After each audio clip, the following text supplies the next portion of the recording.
Jums gal dar ir neaktualu, bet ar nebijote vidurio amžiaus krizės? Tai aišku, kad nebijo, aš gi milijonierius, ko man čia bijot?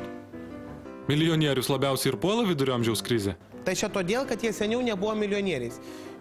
Vidurinio amžiaus krizė tai čia yra psichinė liga, kuri apsikrečiama nuo vargolių yra. Tiegi apsiženė 18 metų, paskui pagyvena 20-30 metų ir pamato, kad jau žmona nebetinkama, nei vakarėlius kokius išeiti, nei iš vis viešmonis įvest. O tai jeigu jau kur nors išeini, tai tada baisu, kad kas nenufotkintų. Aš pavartau penktadienį stilių, tai pasižiūriu. Tai dėdas tai dar nieko, o boba tai jau nubaisi kai velnės. Tokį jau tai tik tai uždaryti kokį ten sodo namelį ir laikyti, viskas. Tada natūraliai jau jaučiasi, kad naujesnės reikia. O ką daryti, kad taip neatsitiktų? Kad nereiktų keisti žmonos gyvenimo pusiaukelį. Nu, tai nereikia taip anksti vest.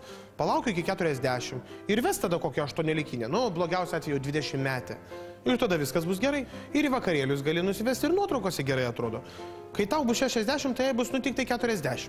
Prisižiūrinti moteris, vat kaip šitą Monika Belučio, tai gerai ir atrodo. Nu, tai puikiausias pavyzdys.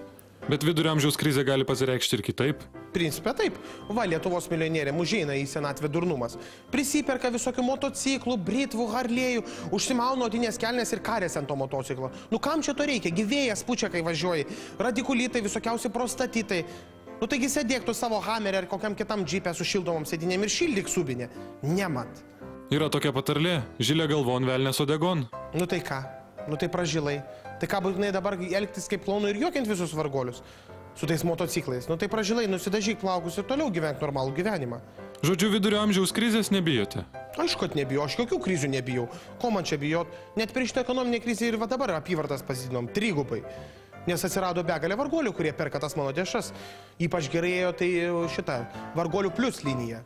Va nesenai paleidom.